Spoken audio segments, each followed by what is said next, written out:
నమస్తే, welcome to D news. నేను మీ ఆదిలక్ష్మి.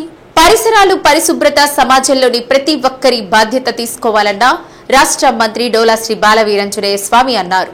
జరుగుమల్లిలో స్వచ్ఛాంధ్ర స్వర్ణాంధ్ర కార్యక్రమంలో మంత్రి పాల్గొన్నారు. ప్రతి ఒక్కరూ ఒక మొక్క నాటి పర్యావరణ పరిరక్షణకు పాటుపడాలన్నారు. గ్రామంలో ఏర్పాటు చేసిన చలివేంద్రాన్ని ప్రారంభించారు.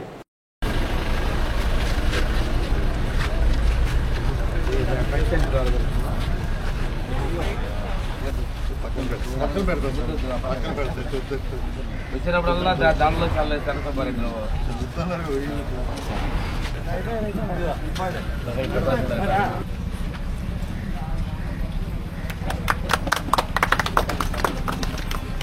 వేసవి దృష్ట్యా ప్రజలు చల్లని నీరు, మజ్జిగ ఎక్కువగా తాగాలని పేర్కొన్నారు. స్వచ్ఛంద సంస్థలు, ప్రజలు స్వచ్ఛందంగా చలివేంద్రాలు ఏర్పాటు చేసి ప్రజల దాహార్తి తీర్చాలన్నారు. పొలాల్లో నీటి తొట్లు ఏర్పాటు చేసి ప్రభుత్వం పశువులకు నీరందిస్తోందన్నారు. కార్యక్రమంలో టీడీపీ నాయకులు, కార్యకర్తలు పాల్గొన్నారు.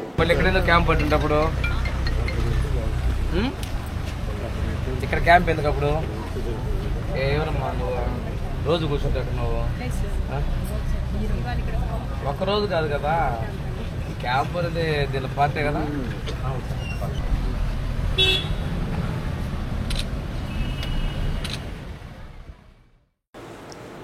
జిల్లాలో ఎక్కడా వడగాలుల వల్ల ప్రాణ నష్టం కానీ, పశు సంపద నష్టం కానీ జరగకూడదని, ప్రజలు వడగాలులకు గురికాకుండా ఉండేందుకు అవగాహన కల్పించే కార్యక్రమాలు చేపడుతున్నట్లు కలెక్టర్ తమీం అన్సారియా అన్నారు. ప్రతి నెల 3వ శనివారం స్వచ్ఛాంధ్ర స్వర్ణాంధ్ర కార్యక్రమంలో భాగంగా వేసవిలో వేడిని అధిగమించు అనే థీమ్తో ఈ నెల కార్యక్రమాన్ని కొత్తపట్నం మండలం అల్లూరులో కలెక్టర్ ప్రారంభించారు. ముందుగా గ్రామంలోని బస్టాండ్లో ఏర్పాటు చేసిన నీడ షామియానా చలివేంద్రాన్ని కలెక్టర్ ప్రారంభించారు. మూగ జీవాల కోసం ఏర్పాటు చేసే తొట్లలో నీటిని నింపే కార్యక్రమాన్ని చేపట్టారు. అనంతరం గ్రామంలోని చెత్త సంపద కేంద్రాన్ని పరిశీలించారు. ఎంతకాలం నుండి చెత్త సంపద నుండి వర్మీ కంపోస్టు తయారు చేస్తున్నారనే వివరాలను అడిగి తెలుసుకున్నారు. గ్రామంలో ఎంతమంది క్లాప్ మిత్రలు ఉన్నారని, రోజువారీ ఇంటింటి నుండి చెత్త సేకరణ చేస్తున్న వివరాలను ఆరా తీశారు. పెద్ద గ్రామాలపై ప్రత్యేక దృష్టి పెట్టాలని డిపిఓ వెంకటనాయుడు కలెక్టర్కు సూచించారు. అనంతరం గ్రామంలో నిర్మించిన పశువుల తాగునీటి తొట్టెను కలెక్టర్ పరిశీలించారు. గ్రామంలో ఏర్పాటు చేసిన వైద్య శిబిరాన్ని పరిశీలించి అవగాహన సదస్సులో పాల్గొన్నారు.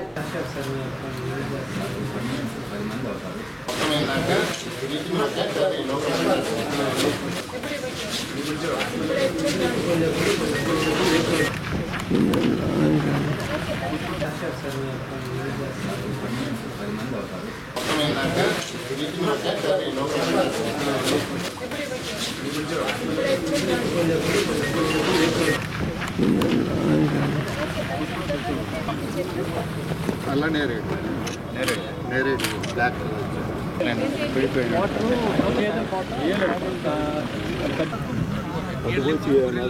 బోట్ తీసుకొని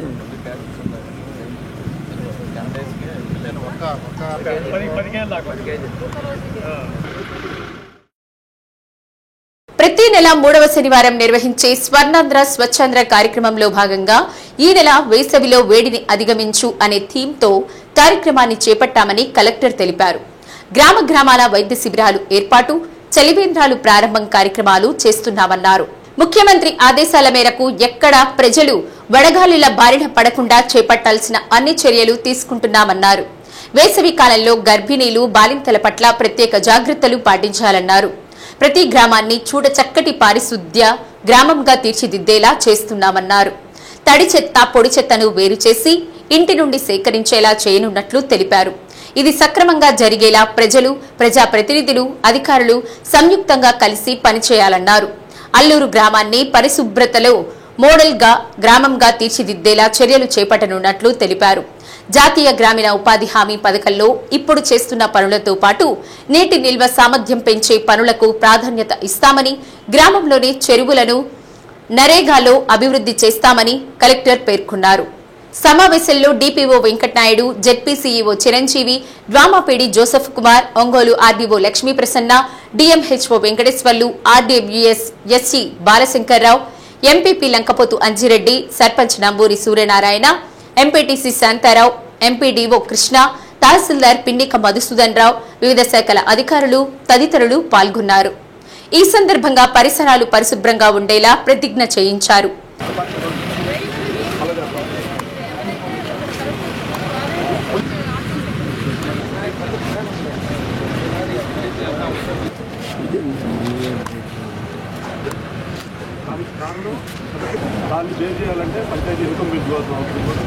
ఏంటంటే ఎక్కడ కూడా హీట్ వలన, హీట్ వేవ్స్ వలన ఎవరు కూడా అది అనిమల్స్ కానీ అదేవిధంగా హ్యూమన్ బీయింగ్స్ కానీ ప్రాణ నష్టం అన్నది జరగకూడదు. అదేవిధంగా దీని వలన వస్తున్న ఇబ్బందులు ప్రజలకు ఏర్పడకూడదు. దానికోసమే ఇటువంటి అవేర్నెస్ ప్రోగ్రామ్ అనేది నిర్వహించడం జరుగుతున్నది.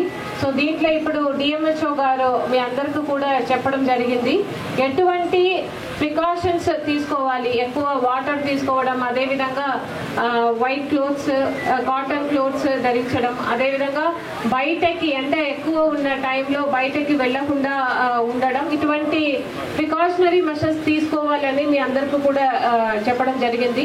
మీరందరూ కూడా ఈ ఏదైతే ఇక్కడ ఇది అన్ని కొత్తగా ఏం లేదు, మీ అందరికీ కూడా ఆల్రెడీ తెలిసి ఉన్నదే. అయినప్పటికీ దాంట్లో పాటించడంలో కొద్దిగా క్యాజువల్ యాటిట్యూడ్ అనేది ఎక్కువ ఉండవచ్చు.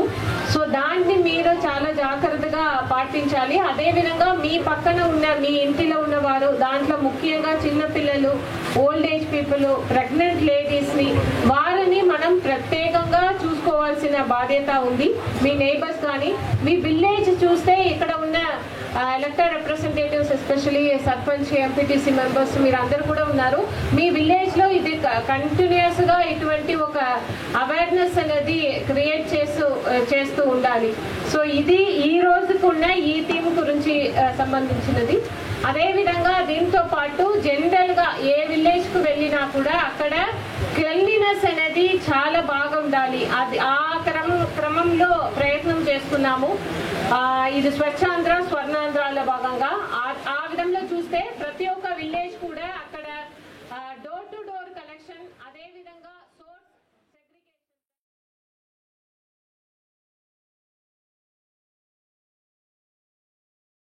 శనివారంలో భాగంగా బీట్ ద హీట్ అంటే ఏదైతే వేడి వలన మనకి సూర్యరశ్మి వలన వేడి తగిలి వేడి వలన వచ్చేటువంటి అనారోగ్యకరమైనటువంటి కార్యక్రమాలు అంటే వాటిని దూరం చేసుకోవాలనేది మన లక్ష్యం.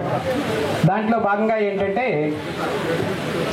ఎండ తీవ్రత ఎక్కువగా ఉన్నప్పుడు మన శరీరం లోపల ఉన్నటువంటి నీరంతా కూడా చెమట రూపంలో బయటకు పోవటం, అదేవిధంగా ఆ మనిషి నీరసించిపోవటం అనేది జరుగుతూ ఉంటుంది. అది మొట్టమొదటి దశలో కొంచెము శరీరం అంతా కూడా డ్రైగా ఉన్నట్టుగా, చెమట తేమ లేకుండా డ్రై అయిపోవటం. స్వచ్ఛాంధ్ర స్వర్ణాంధ్ర కార్యక్రమంలో భాగంగా ప్రతి నెల 3వ శనివారం నిర్వహించే స్వర్ణాంధ్ర స్వచ్ఛాంధ్ర కార్యక్రమాన్ని జిల్లా కేంద్ర గ్రంథాలయంలో నిర్వహిస్తున్న సమ్మర్ క్యాంపు విద్యార్థుల చేత ప్రతిజ్ఞ చేయించారు. కార్యక్రమానికి commissioner Koduru Venkateswararao, step CEO Srimannarayana ముఖ్య అతిథులుగా పాల్గొన్నారు.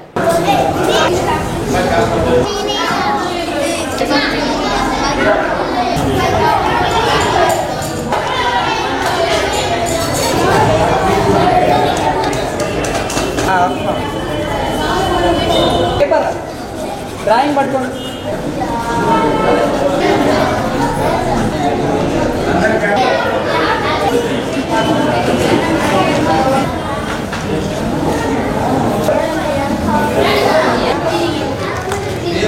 స్వర్ణాంధ్ర స్వచ్ఛాంధ్ర కార్యక్రమంలో భాగంగా పరిశుభ్రతపై డ్రాయింగ్ పోటీలు నిర్వహించారు. విజేతలైన వారికి కమిషనర్ బహుమతులు అందజేశారు.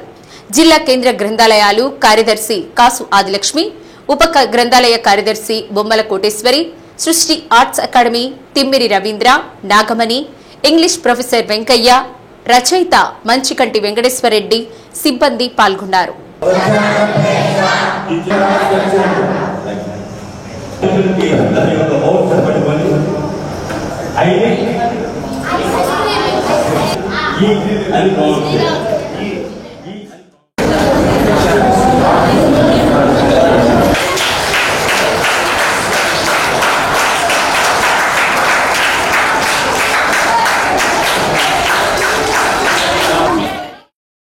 వేసవి శిక్షణ శిబిరం జరుగుతుంది. ఇక్కడ చిన్నారులందరికీ కూడా డ్రాయింగ్ కాంపిటీషన్ని ఏర్పాటు చేశారు మా అసిస్టెంట్ కమిషనర్ గారు. అంతేకాకుండా వారిలో ఉన్నటువంటి మరి చిత్రకళా నైపుణ్యాన్ని గుర్తించి వారికి ప్రథమ, ద్వితీయ, తృతీయ బహుమతులతో పాటు పార్టిసిపేట్ చేసిన ప్రతి ఒక్కరికి కూడా డ్రాయింగ్స్ బుక్స్ మా కార్పొరేషన్ ద్వారా మా అసిస్టెంట్ కమిషనర్ గారు ఇస్తున్నారు. అందువలన పిల్లలందరూ కూడా వారి యొక్క సృజనాత్మకత, డ్రాయింగ్ కానీ డ్యాన్స్, ఇట్లాంటి రకరకాల స్కిల్స్ ఉంటాయి వాళ్ళకు, అవన్నీ కూడా వెలికి తీసేదానికోసమే వేసవి శిక్షణా శిబిరం ఇక్కడ జరుగుతుంది. అలాగే స్టెప్ సిఇఓ గారు, ఇక్కడ మేడం, వీళ్ళందరూ కూడా మా అసిస్టెంట్ కమిషనర్ అందరూ పార్టిసిపేట్ చేశారు. కాబట్టి చిన్నారులందరికీ కూడా ఏంటి అంటే సమ్మర్ వచ్చింది కాబట్టి సమ్మర్లో కొన్ని జాగ్రత్తలు, కాబట్టి మనకు బీట్ హీట్ అనేది ఈ నెల కాన్సెప్ట్. ఇది అంటే వేడిని మనము తగ్గించే చర్యలు ఏవైతే ఉన్నాయో వాటన్నిటిని మనం ఎదుర్కొనే దానికోసము ముఖ్యంగా చిన్నారులందరూ జంతువులన్నిటికి కూడా నీళ్లు పెట్టాలి. ఇప్పుడు సమ్మర్లో పక్షులకు మీ ఇంటి పైన మరి వాటర్ పెట్టండి, చిన్న చిన్న బౌల్స్లో వాటర్ పెట్టండి పక్షులకి. ఎందుకంటే మనం వాటర్ దాహం అయితే వెంటనే తాగుతాం, పక్షులకు దొరకట్లేదు. అందుకని మీ ఇంటి పైన పక్షులకి, బర్డ్స్కి అన్నిటికి కూడా వాటర్ పెట్టండి. అలాగే వీధులలో మేమంతా కార్పొరేషన్ ద్వారా జంతువులకు వాటర్ ఏర్పాటు చేశాము. అంతేకాకుండా చెట్లు నాటడము, మీ బర్త్డే వచ్చిందంటే బర్త్డేకి మేము మొక్కలు ఇస్తాం. మా మున్సిపాలిటీకి వస్తే కార్పొరేషన్లో బర్త్డే రోజున మీ బర్త్డే గుర్తుగా మొక్కలు నాటే కార్యక్రమం చేసుకోండి ఇప్పటి నుంచి. ఆ రోజు మీ బర్త్డే రోజు మొక్క నాటితే నెక్స్ట్ ఇయర్కి అది ఎంత హైట్ అవుతుంది, అది ఆ నీడనిస్తే దాని మీద బర్డ్స్ వచ్చి వాగుతాయి, ఆ చెట్లపైన అన్ని పక్షులు వస్తాయి. చాలా బ్యూటిఫుల్గా ఉంటుంది మన క్లైమేట్, హీట్ తగ్గుతుంది. సో అందుకని చిన్నారులందరూ కూడా ఇక మీదట బర్త్డే జరుపుకున్నప్పుడు అంతా కూడా మొక్కలు నాటేది. మార్కాపురం పట్టణంలోని వెంకటేశ్వర నగర్లో వృద్ధురాలిపై దాడి చేసి బంగారు ఆభరణాలు దోపిడీ చేసిన నిందితులను అరెస్ట్ చేసినట్లు డీఎస్పీ నాగరాజు తెలిపారు. డీఎస్పీ కార్యాలయంలో ఏర్పాటు చేసిన మీడియా సమావేశంలో వివరాలు వెల్లడించారు. వెంకటేశ్వర నగర్లో బండి రమణమ్మ అనే వృద్ధురాలు ఒంటరిగా ఉంటున్నారు. ఆమె నిత్యం వాకింగ్ కు వెళ్తున్న వేళ వంటిపై బంగారు ఆభరణాలు ఉండటాన్ని కాలనీకి చెందిన కురుకుందుల మల్లికార్జున, కురుకుందుల వసుంధర, కాశీనాథ్ గమనించారు. వారు వృద్ధురాలికి దూరపు బంధువులు కావడం, అందరికీ ఆర్థిక కష్టాలు ఉండడంతో ఆమె నగలపై కన్నేశారు. ఈ నేపథ్యంలో వసుంధర గతంలో పలుమార్లు వృద్ధురాలి ఇంటికి బుర్ఖా వేసుకుని వెళ్లి చోరీకి విఫలయత్నం చేసింది. ఈ నెల 13వ తేదీ అర్ధరాత్రి చోరీ చేసేందుకు ముగ్గురు కలిసి రమణమ్మ ఇంటికి వెళ్లి ఆమెపై దాడి చేసి ఒంటిపై ఉన్న గొలుసు, 4 బంగారు గాజులు దోచుకున్నారు. ఎవరికైనా చెబితే చంపేస్తామని బెదిరించి పరారయ్యారు. దీనిపై కేసు నమోదు చేసిన పోలీసులు బృందాలుగా విడిపోయి గాలింపు చేపట్టారు. ఈ మేరకు డ్రైవర్ కాలనీ సమీపంలో నిందితులు ముగ్గురిని అరెస్ట్ చేసి 80 గ్రాముల బంగారు ఆభరణాలు స్వాధీనం చేసుకున్నారు. కేసును చురుగ్గా ఛేదించిన పోలీసులకు నగదు రివార్డులు అందజేశారు. సమావేశంలో సిఐపి సుబ్బారావు, ఎస్ఐలు ఎం సైదుబాబు, ఎం మోహన్ రావు, పి అంకమ్మరావు సిబ్బంది పాల్గొన్నారు. రాత్రి బండి రమణమ్మ అని ఒక ముదుసలి 22 సంవత్సరాలు ఉంటాయి. సో ఆమె ఒంటరిగా ఉంటుంది. వాళ్ళ పిల్లలు, వాళ్ళ కొడుకు కూడా అందరూ బయట ఉంటారు. సో ఆమె ఇంట్లో నిద్రించే సమయంలో అర్ధరాత్రి 1:30-2 గంటల ప్రాంతంలో ఒక ఇద్దరు, ఒక మగ వ్యక్తి, ఒక ఆడ వ్యక్తి సో సడన్గా ఆమె అర్ధరాత్రి ఇంట్లో ప్రవేశించి ఆమె నోరు మూసి ఆమెని బెదిరించి కొట్టి ఆమె చేతికి ఉండే ఒక 4 గాజులు, ఆమె మెడలో ఉండే చైన్, 2 పేటల చైన్, అది ఈ రెండింటిని కూడా దోచుకున్నారు. ఈ దోచుకునే క్రమంలో ఆమె వృద్ధురాలు కాబట్టి ఆమె ప్రతిఘటించలేకపోవటం.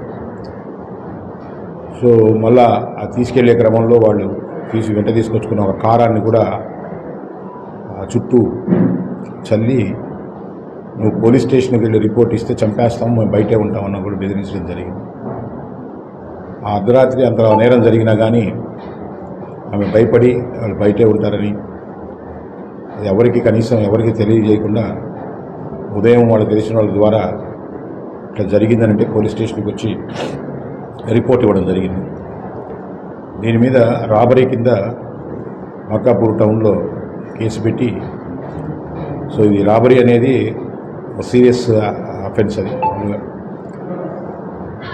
సో వెంటనే ఎస్పీ గారు నోటీసులు పెట్టడంతో ఆయన చాలా సీరియస్గా స్పందించి ఎస్పీ గారు, సో మేము కూడా అప్పుడు ఇన్స్పెక్టర్ తోటి ఎస్ఐ తోటి టీంతో మాట్లాడి ఎట్టి పరిస్థితుల్లో కూడా ఇది దొరకాలి ఖచ్చితంగా. ఇది ఒక నడి ఊర్లో వెంకటేశ్వర నగర్ అంటే అది బస్ స్టాండ్ పక్కన ఉంటుంది. నడి ఊర్లో ఇంత నేరం జరగటం సీరియస్గా తీసుకోవటం, అలాగే ప్రతిష్టాత్మకంగా తీసుకుని ఈ కేసుని దర్యాప్తు చేయమని ఆదేశించడం జరిగింది. దీనికి స్పందించిన మార్కాపూర్ టౌన్ ఎస్ఐ సైద్ బాబు సో చాకచక్యంగా తన సిబ్బంది అందరితో కలిసి సిఐ గారి ఆధ్వర్యంలో దాన్ని ఛేదించడం జరిగింది. స్వచ్ఛాంధ్ర స్వర్ణాంధ్ర కార్యక్రమంలో భాగంగా ప్రతి నెల 3వ శనివారం ఒక థీమ్తో పనిచేయడం జరుగుతుందని, అందులో భాగంగా వడదెబ్బ తగలకుండా తీసుకోవాల్సిన జాగ్రత్తలపై అవగాహన కార్యక్రమం నిర్వహిస్తున్నట్లు జిల్లా కలెక్టర్ తమీం అన్సారియా అన్నారు. కలెక్టర్ కార్యాలయ ప్రాంగణంలో ఏర్పాటు చేసిన చలివేంద్రం, వైద్య శిబిరం కలెక్టర్ ప్రారంభించారు.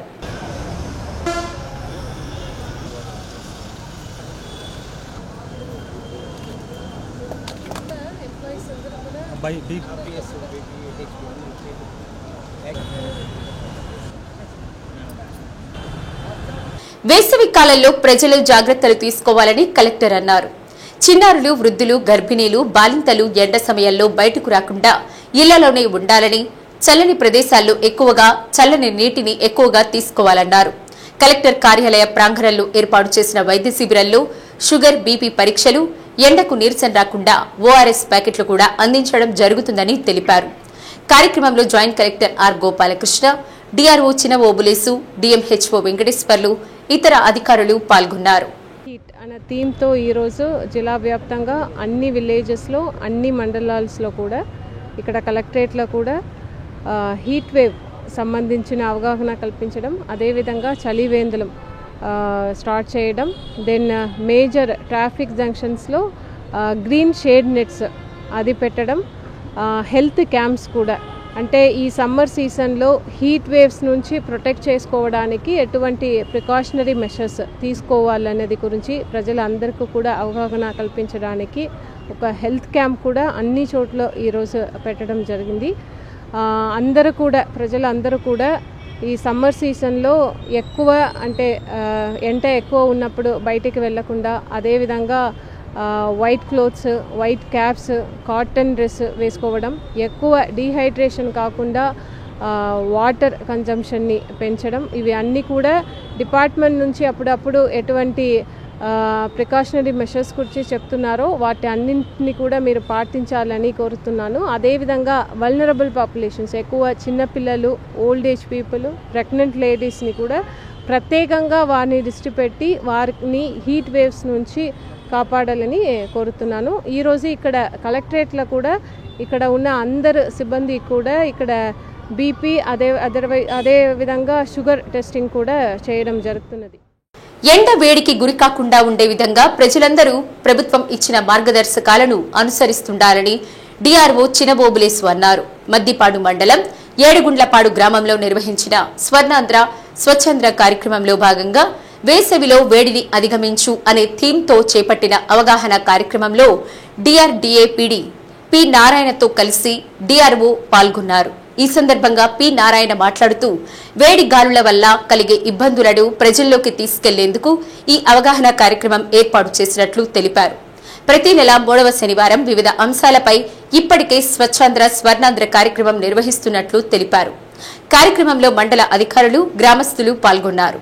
ఈసారి ఎండ తీవ్రత కొంత ఎక్కువ ఉంది కాబట్టి మనం సమ్మర్ సీజన్లో ఉన్నాం కాబట్టి ఏ విధంగా ఎండ తీవ్రత తగ్గించాలి, ఆ అవగాహన ఏ విధంగా ప్రజల్లోకి వెళ్ళాలి అన్న భాగంలో ఈరోజు ఈ కార్యక్రమం రాష్ట్ర వ్యాప్తంగా జరుగుతుంది. సో మన మండలంలో మన దగ్గరికి డిఆర్ఓ గారు రావడం మన అదృష్టంగా నేను అనుకుంటున్నాను. సో ఎందుకనంటే ప్రతి మండలానికి ఒక విలేజ్ సెలెక్ట్ చేసుకుని అక్కడ మాత్రం ఈ అవగాహన సదస్సులు అవన్నీ పెడుతూ ఉన్నాం.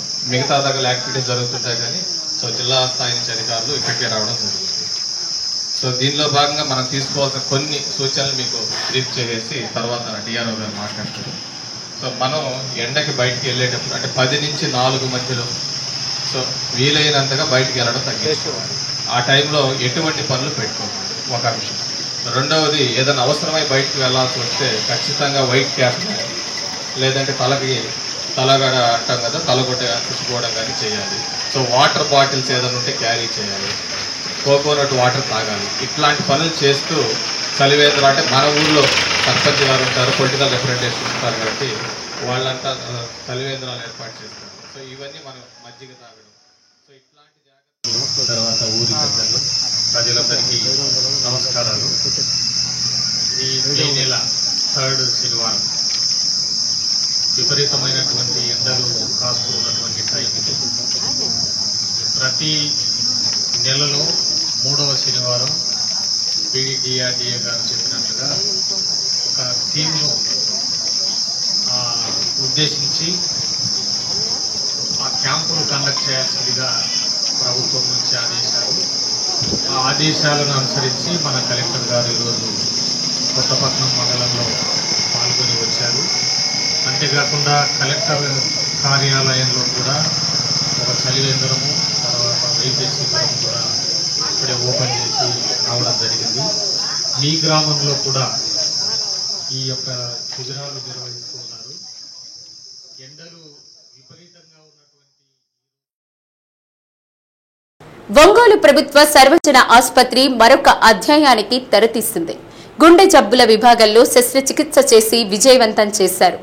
ఈ మధ్యకాలంలో ప్రభుత్వాసుపత్రిలో సూపర్ స్పెషాలిటీ విభాగాలు ఏర్పడిన తర్వాత ఒక్కొక్క విభాగంలో ఒక్కొక్క ప్రత్యేకమైన శస్త్రచికిత్స చేస్తూ విజయవంతమవుతున్నారు. చీమకుర్తి గ్రామానికి చెందిన ప్రసాద్ అనే యువకుడు అనారోగ్యంతో బాధపడుతూ ఒంగోలు రిమ్స్ లో చేరి కార్డియాలజీ విభాగంలో వైద్య సేవలు చేయించుకున్నాడు.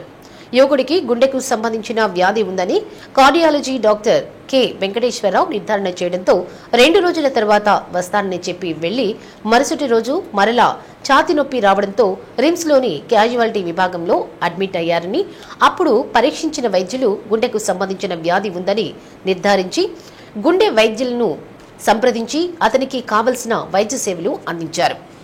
పెద్ద పెద్ద కార్పొరేట్ వైద్య సంస్థలలోనే అందించే స్టెంట్లను ప్రభుత్వం కొనుగోలు చేసి ఎన్టీఆర్ వైద్య సేవల ద్వారా యాంజియోగ్రామ్ పరీక్షలు చేసి గుండెకు సంబంధించి వాల్స్ వేయడం జరిగింది.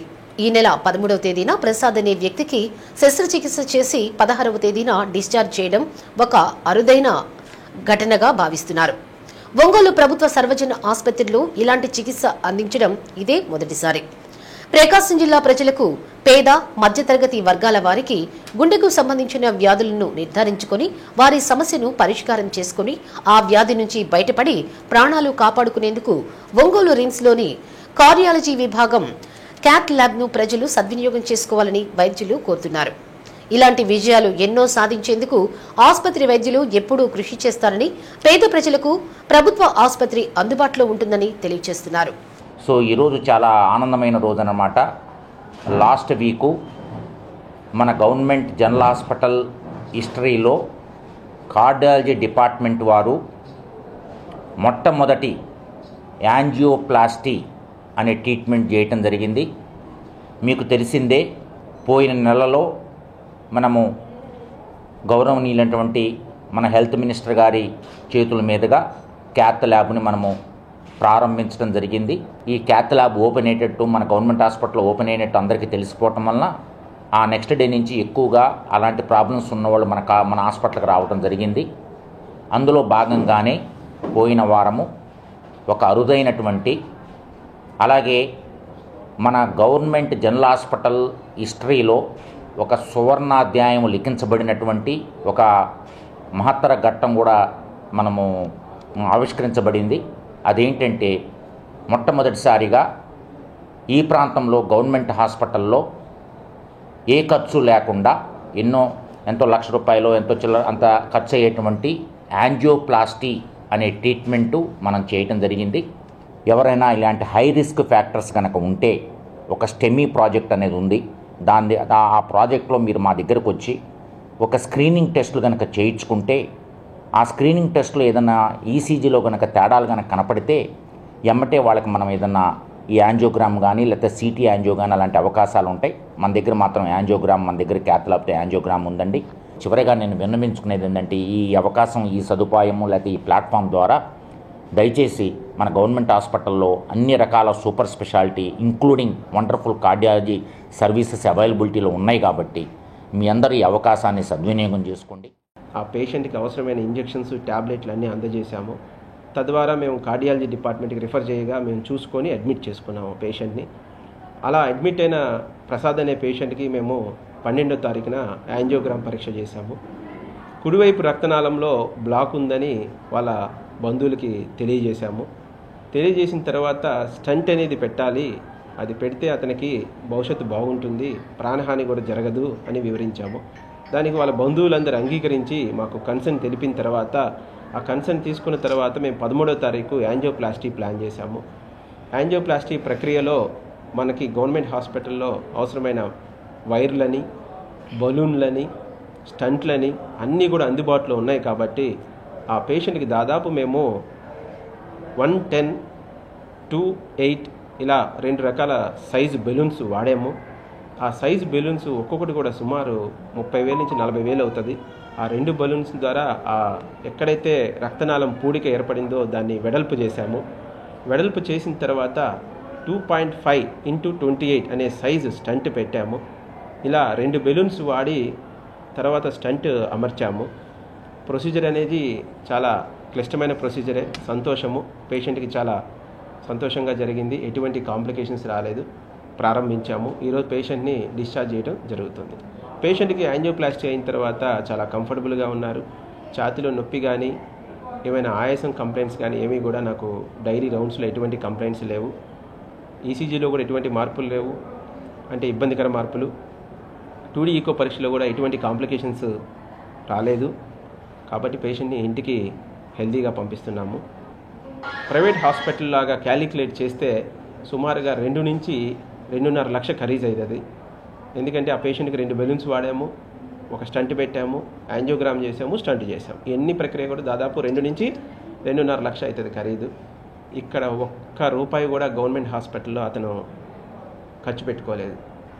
కాబట్టి ఇదంతా కూడా మేము ఎన్టీఆర్ ఆరోగ్య సేవా పథకం కింద ఆ పేషెంట్కి చేశాము. నా పేరు కే ప్రసాద్ సార్. నేను చేమకుర్తి నుంచి వచ్చాను సార్. గుండెల్లో నొప్పిగా ఉండే మన గురువారం మధ్యాహ్నం పూట వచ్చాను సార్. వెంకటేశ్వరరావు సార్ చూశారు, ఇట్లా నీ పరిస్థితి బాగలేదయ్యా, అడ్మిట్ అవ్వాలని చెప్పారు. ఒక 2 డేస్ ఆగి వస్తాను సార్ అని చెప్పి వెళ్ళాను. శనివారం బాగా నొప్పి వచ్చేసాను సార్. అడ్మిట్ చేశారు, జాగ్రత్తగా చూసుకున్నారు సార్. ఇప్పుడు బాగానే ఉంది సార్. గవర్నమెంట్ హాస్పిటల్లోనే బాగుంది సార్. చూపించుకున్నారా ప్రైవేట్ హాస్పిటల్ పర్లేదు, ఇక్కడికే డైరెక్ట్గా వచ్చారు.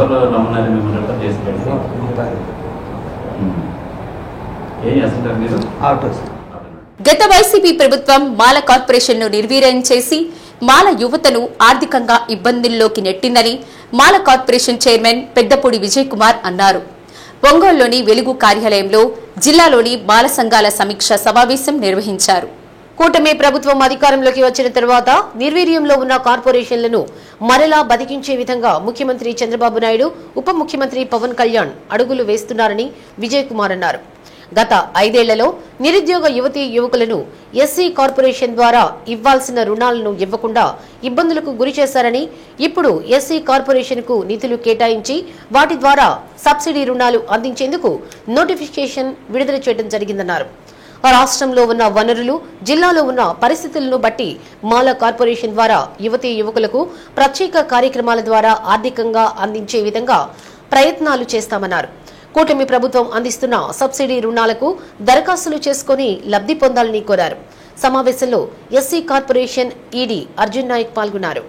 ఈరోజు ప్రకాశం జిల్లాలోని ఎస్సీ కార్పొరేషన్ కార్యాలయంలో ఒక సమీక్షా సమావేశం మరియు ఇంటరాక్షన్ కార్యక్రమాన్ని కమ్యూనిటీ స్టేక్ హోల్డర్స్ అందరితోటి కూడా ఏర్పాటు చేయడం జరిగింది. రాష్ట్ర మాల కార్పొరేషన్ తరపున ఏ విధమైనటువంటి చర్యలు తీసుకోవాలి, ముఖ్యంగా మాల యువత యొక్క స్వయం ఉపాధి అభివృద్ధి కోసం ఎలాంటి చర్యలు తీసుకోవాలనే క్రమంలో కమ్యూనిటీలో ఉన్నటువంటి పెద్దలు, నాయకులు వీరందరి దగ్గర నుంచి విలువైన సూచనలు తీసుకొని రాబోయే రోజుల్లో కార్పొరేషన్ని బలోపేతం చేయడంతో పాటుగా మాల యువత యొక్క ఆర్థిక అభివృద్ధికి, స్వయం ఉపాధి అభివృద్ధికి ఎలాంటి చర్యలు తీసుకోవాలో ఒక సమగ్రమైనటువంటి ప్రణాళిక రూపకల్పన చేసే క్రమంలోనే ప్రతి జిల్లాలో కూడా ఆ జిల్లాలకు వెళ్ళినప్పుడు ఆ జిల్లాలో ఉన్న కమ్యూనిటీ స్టేక్ హోల్డర్స్ ఇలాగే సమావేశం నిర్వహించాం. దాంట్లో భాగంగానే ప్రకాశం జిల్లాలో ఈరోజు ఈ సమావేశాన్ని నిర్వహిస్తూ ఉన్నాం. ఖచ్చితంగా మాల కార్పొరేషన్ తరపున రాష్ట్రంలో మరి ముఖ్యంగా జిల్లాలో ఉన్నటువంటి మాల యువతకు అందరికీ కూడా స్వయం ఉపాధి కల్పించే క్రమంలో గట్టి చర్యల్ని రానున్న రోజుల్లో మాల కార్పొరేషన్ తరపున చేపడుతున్నామని చెప్పి సందర్భంగా తెలియజేస్తాం. సో ఈ గవర్నమెంట్ వచ్చిన తర్వాత ముందుకి ఒక చర్య తీసుకున్నాం కాబట్టి ఎక్కువ మొత్తంలో ఇస్తే ఎక్కువ మందికి లబ్ధి చేకూర్చున్న ఉద్దేశంతో కూడా ప్రణాళికలు తయారు చేస్తూ ఉన్నాం. అది పూర్తిగా యాక్షన్ ప్లాన్ తయారైన తర్వాత ఖచ్చితంగా మీడియా ముఖంగా వివరాలన్నీ కూడా తెలియజేస్తాం. ఎలాంటి యూనిట్స్ ఇవ్వాలి, ఇక్కడ ఉన్నటువంటి మానవ వనరులు, ఇక్కడ ఉన్నటువంటి సహజ వనరులు అన్నింటినీ కూడా బేరీజు వేసుకొని, ఎందుకంటే రాష్ట్రం మొత్తం ఒకే యాక్షన్ ప్లాన్ కాకుండా జిల్లా స్థాయిలో లోకలైజ్డ్ యాక్షన్ ప్లాన్ తయారు చేయాలన్న ఒక ఉద్దేశంతో కూడా కార్పొరేషన్ ఉంది. ఈ రోజున ఈ పర్టికులర్ జిల్లాలో హ్యూమన్ రిసోర్స్ ఎలా ఉంది, వాళ్ళ స్కిల్ ఎలా ఉంది, వాళ్ళకి ఎలాంటి స్కిల్ అప్గ్రేడ్ చేయాలి, దాంతోపాటు ఇక్కడ ఉన్నటువంటి సహజ వనరులు ఏంటి, ఇక్కడ ఎలాంటి యూనిట్ పెట్టిస్తే లేకపోతే ఎలాంటి స్వయం ఉపాధి యూనిట్స్ పెట్టగలిగితే ఇక్కడ వారికి ఆర్థికంగా చేయూతనివ్వచ్చు, ఆర్థికంగా వాళ్ళని డెవలప్ చేయొచ్చు అనే క్రమంలో ఒక డీటెయిల్ స్టడీ అయిపోయిన తర్వాత ఖచ్చితంగా వీలైనంత త్వరలోనే ఏ విధమైనటువంటి స్కీమ్స్ ఇస్తామని కూడా ఖచ్చితంగా ప్రజలందరికీ. ఒంగోలు గద్దెలగుంటపాలెంలోని శ్రీ ప్రసన్నాంజనేయ స్వామివారి దేవస్థానంలో హనుమత్ జయంతి ఉత్సవాలు వైభవంగా జరుగుతున్నాయి. ఆంజనేయ స్వామికి లక్ష మల్లెలార్చన వేడుక ఘనంగా నిర్వహించారు.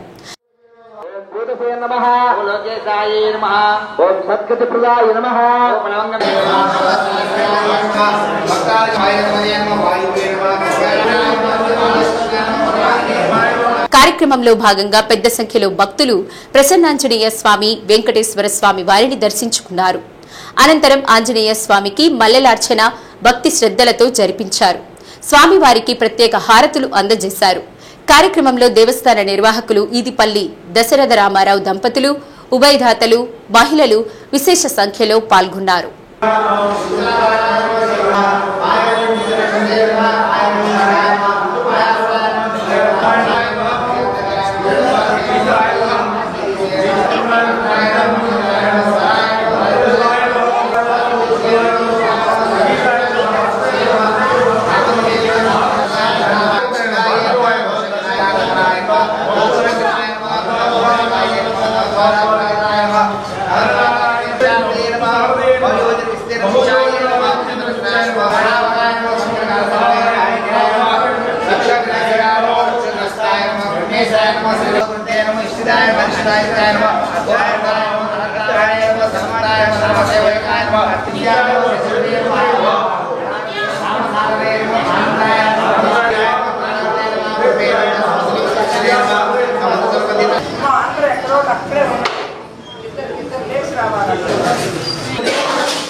పేద మధ్యతరగతి ప్రజలకు ప్రభుత్వాసుపత్రులు వరప్రదాయినిగా మారుతున్నాయి. ఒంగోలు మాతా శిశు వైద్యశాలలో పైసా ఖర్చు లేకుండా వైద్యం అందుతుంది.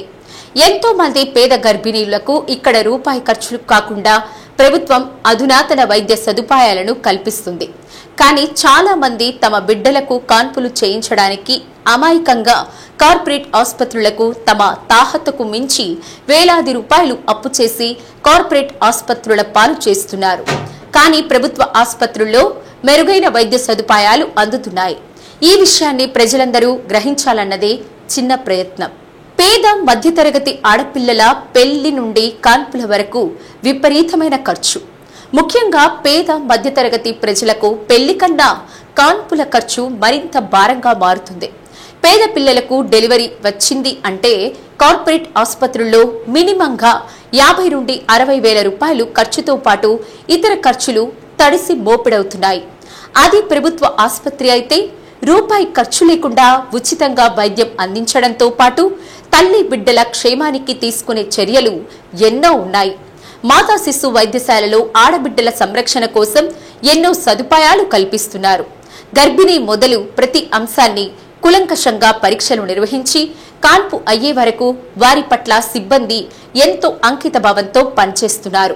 అయితే చాలా మంది పేద మధ్యతరగతి ప్రజలు వారి పిల్లలను కార్పొరేట్ వైద్యశాలకు తీసుకుని వెళ్లి కాన్పులు చేయించి లక్షకు తగ్గకుండా ఖర్చు చేసి చేతులు కాల్చుకుంటున్నారు. ప్రభుత్వ ఆసుపత్రిలో క్వాలిఫైడ్ డాక్టర్లతో పాటు అనుభవజ్ఞులైన వైద్యులు, సిబ్బంది, యంత్రాంగం ఎంతో అందుబాటులోకి వచ్చింది. ఇప్పుడిప్పుడే పేద మధ్యతరగతి ప్రజలు ప్రభుత్వ ఆసుపత్రుల వైపు ఆకర్షితులవుతున్నారు. ఆధునిక వైద్యం అందుబాటులో ఉండడం వల్ల భయపడకుండా తమ పిల్లలను ప్రభుత్వ ఆసుపత్రుల్లో కాన్పులు చేయించుకుంటున్నారు. ఒంగోలు మాతా శిశు వైద్యశాలలో సౌకర్యాలు అందుబాటులో ఉండడంతో చాలా వరకు పేద ప్రజలు తమ బిడ్డలకు ఇక్కడే కాన్పులు చేస్తున్నారు. తల్లి బిడ్డల క్షేమాన్ని, ఆరోగ్యాన్ని దగ్గరుండి చూసుకునే వైద్య సిబ్బంది అందుబాటులో ఉండడంతో వందలాది మంది పేద ప్రజలు ప్రభుత్వాసుపత్రికి క్యూ కడుతున్నారు. ఇక్కడ ఖర్చు ఉండదుగా? లేదు లేదు, ఇక్కడే ఖర్చు ఉండదు. మనం ఏదన్నా తెచ్చుకొని తినాలంటే ఖర్చు. ప్రైవేట్ హాస్పిటల్ ఎందుకు వెళ్ళలేకపోయారు? మనం ఎంత మాత్రం ఏమి లేనివాడం సార్ మనం. అందువలన ఇక్కడ చేయించుకున్నాం. బాగా చేస్తున్నారు, చూస్తున్నారు బాగా కూడా బాధ్యతగా, ఇబ్బంది ఏమి లేదు. అయితే గవర్నమెంట్ హాస్పిటల్లో ఈ మంచి సౌకర్యాలు ఉన్నాయి. బాగానే ఉంది సార్, పర్లేదు. చూడటం కూడా బాగా చూస్తున్నారు. గర్వం కాకుండా అందరిని బాగా చూస్తున్నారు. వచ్చిన పేషెంట్లను కానీ ఇబ్బంది. ఉదయాన్నే పాలు, ఉప్మా, అట్టిపండు, గుడ్డు ఇచ్చేవాడు, గుడ్డు అన్నీ ఇస్తున్నారు సార్. ఇబ్బంది లేదు ఇక్కడ, అన్ని బాగానే చూస్తున్నారు. నేను బేల్దారి మేస్త్రి. మీకు అబ్బాయి అమ్మాయి పుట్టింది? అబ్బాయి. అబ్బాయి ఎట్లా ఉంది ఇక్కడ ట్రీట్మెంట్? బాగుంది. మీ ప్రైవేట్ హాస్పిటల్ ఎంత అవుతుంది చెప్పు మామూలుగా సుమారు? ప్రైవేట్ హాస్పిటల్కి పోతే బాగా ₹1,00,000 దాకా. ₹1,00,000 దాకా? మరి ఏడైతే ఫ్రీనే?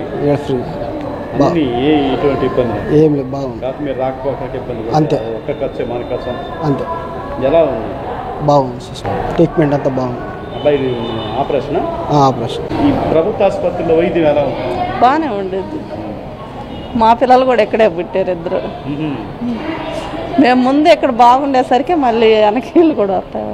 మాకైతే కొంతమంది ఏదో డబ్బులు ఖర్చు పెట్టుకొని అనవసరంగా ప్రైవేట్ హాస్పిటల్కి లేకపోయినా కానీ ఎందుకు ఇక్కడ బాగానే చూస్తున్నారు కదా సార్. ప్రైవేట్ హాస్పిటల్కి వెళ్తే లక్షలే ఖర్చు అవుతుంది. హాస్పిటల్లో ఎలా ఉంది పిల్లలకి ట్రీట్మెంట్? బాగానే ఉంది, ఇబ్బంది ఏం లేదు. ఇప్పటి వరకు మేము ఫస్ట్ నుంచి కూడా ఇక్కడికే తీసుకొచ్చి చూపించాము. ఫస్ట్ నుంచి అంటే మామూలుగా డెలివరీ అనుకున్న కాడి నుంచి కూడా, డేట్ అనుకున్న కాడి నుంచి ప్రతి నెల ఇక్కడికే తీసుకొని చూపించాం. ఇబ్బంది ఏం లేదు. రాకపోతే ఖర్చు తప్పితే మిగతాదంతా ఫ్రీ ఏమి ఇస్తాం, ఏం ఇబ్బంది లేదు. బాగానే చేశారు ట్రీట్మెంట్ కూడా. నిన్న పాప ఒక్కటేనా మీకు సంబంధించిన వాళ్ళు ఎవరైనా ఇక్కడ? లేదు, నేను ఒక్కడిని మా పాపను తీసుకొచ్చాను. మీకెవరు చెప్పారు ఇక్కడ చూపించమని? ఇంతకుముందు మా వాళ్ళు చాలా మంది ఇక్కడే చూపించారు, వాళ్ళు చెప్తే ఇక్కడ తీసుకొచ్చాం. ఏమి ఇబ్బంది లేదు, బాగానే చూశారు. మా పాప బాగుంది, మనోడు బాగున్నాడు. బాగానే ఉంది, ఇక్కడ బాగానే చూస్తున్నారు. ప్రైవేట్ హాస్పిటల్ అయితే ఎంత అవుతుంది? అవుతాయిగా సార్, చాలా అవుతాయిగా. మా బోట ఖర్చే ప్రతిది. ఇక్కడ బాగానే చేశారు, బాగుంది. ఇక్కడ బేబీస్ మనం డెలివరీ చేయగానే తీసుకొని వచ్చి కేర్ ఇస్తామన్నమాట. స్పెషల్ న్యూ బోర్న్ కేర్ నియోనేట్స్కి స్పెషల్గా ఉంటుంది ఇక్కడ ఎస్ఎన్సిలో. మనకి అన్ని ఫెసిలిటీస్ ఉంటాయి ఇక్కడ. బేబీ పుట్టగానే ఎయిర్వే, బ్రీతింగ్, సర్క్యులేషన్ అవన్నీ చెక్ చేసుకోవడానికి అబ్జర్వేషన్కి వెంటనే తీసుకొస్తాము. ఏదైనా మెకోనియం స్టెయిన్ కానీ, ఆస్పిరేషన్ కానీ, రెస్పిరేటరీ డిస్ట్రెస్ కానీ ఇలా ఏమన్నా డిఫికల్టీస్ ఉంటే అబ్జర్వ్ చేసుకొని మనము ఒక 1 అవర్ చూసుకొని ఏమన్నా ఇబ్బంది ఉంది అంటే మేము ఇక్కడ అడ్మిట్ చేసుకొని బేబీకి కేర్ ఇస్తాము. ఇంకా ఫర్దర్ ఎవాల్యుయేషన్కి టెస్ట్ అన్నీ చేస్తాము ఇక్కడ. ఇంకా ఏమన్నా ఇబ్బంది ఉంది అంటే రిమ్స్కి అలాగా పంపిస్తాం. నా పేరు డాక్టర్ ఈ వెంకట్రావు. నేను మన మాతా శిశు వైద్యశాలలో గత 2 సంవత్సరాల నుంచి వర్క్ చేస్తున్నాను. బేసికల్గా మా హాస్పిటల్ 50 పడకల హాస్పిటల్ అండి. మాతా శిశు వైద్యశాల అంటే మీకు తెలిసిందే, తల్లి బిడ్డకు సంబంధించి. ఇక్కడ మా దగ్గర మెయిన్గా రెండు డిపార్ట్మెంట్లు, పెడియాట్రిక్స్ అండ్ గైనిక్. అంటే పెడియాట్రిక్స్ అంటే మీకు తెలిసిందే, చిన్నపిల్లలకు సంబంధించి. తర్వాత ఆపరేషన్స్ అవి జరుగుతాయి కాబట్టి ఎట్లాగో మత్తు డాక్టర్లు అది కూడా ఉండాలి కాబట్టి మత్తు డాక్టర్లు కూడా ఉంటారు. మెయిన్గా ఈ డిపార్ట్మెంట్లో వర్క్ చేస్తుంది. బేసికల్గా 50 పడకల హాస్పిటల్. దగ్గర ఒక 35 బెడ్స్ ఏమో గైనిక్ పేషెంట్లకి అలాట్ చేయబడతాయి. 15% ఏమో 15 బెడ్స్ ఏమో పెడియాట్రిక్ పేషెంట్లకండి. తర్వాత మా దగ్గర 10 బెడ్డెడ్ SNCU కూడా ఉన్నది. అంటే అప్పుడే పుట్టిన బిడ్డలకి ఏదన్నా కామెర్లు కానీ ఇంకేదన్నా వ్యాధులు వస్తుంటాయి కదా, వాళ్ళకి ఫోటోథెరపీ కానీ వార్మరు అలా అవసరమైనవి కూడా మాకు PPP అంటే పబ్లిక్ ప్రైవేట్ పార్ట్నర్షిప్ PPP మోడ్లో అది రన్ చేయబడటం జరుగుతుంది అక్కడ. తర్వాత మాకు 3 షిఫ్ట్లో కూడా డాక్టర్లు కానీ సిబ్బంది కానీ అందుబాటులో ఉంటారు. మెయిన్గా మా దగ్గరకు వచ్చే పేషెంట్లకి ఫస్ట్ నార్మల్ డెలివరీకి ట్రై చేస్తామండి. ఒకవేళ నార్మల్ డెలివరీ కాకపోతే ఇమీడియట్గా ఆపరేషన్ థియేటర్కి షిఫ్ట్ చేయడం జరుగుతుంది. ఇమీడియట్గా ఆపరేషన్ చేస్తాము. తర్వాత మా దగ్గర సిబ్బంది సెక్యూరిటీ కానీ శానిటేషను వాళ్ళు కూడా 3 షిఫ్టుల్లోనే ఉంటారు. ఎప్పటికప్పుడు హాస్పిటల్ శుభ్రంగా పెట్టుకోవటం కానీ తర్వాత హాస్పిటల్ పర్యవేక్షణ ఇంత జరుగుతూ ఉంటుందండి. సో మాకు ఇన్ని ఫెసిలిటీస్ ఉన్నాయి కాబట్టి ఒంగోలు ప్రజలు కూడా మేము కోరుకునేది ఏంటంటే, ఈ రోజుల్లో వైద్యం ఖరీదైన పరిస్థితుల్లో మా దగ్గర మామూలు కానిపైన లేకపోతే ఆపరేషన్ అయినా సరే ఒక రూపాయి కూడా ఖర్చు ఉండదు పేషెంట్లకి. మేము మెయిన్గా తెలియజేసేది ఏంటంటే ఈ వీడియో సందేశం ద్వారా మా హాస్పిటల్ గురించి తెలుసుకొని మా దగ్గర అందుతున్న సేవల్ని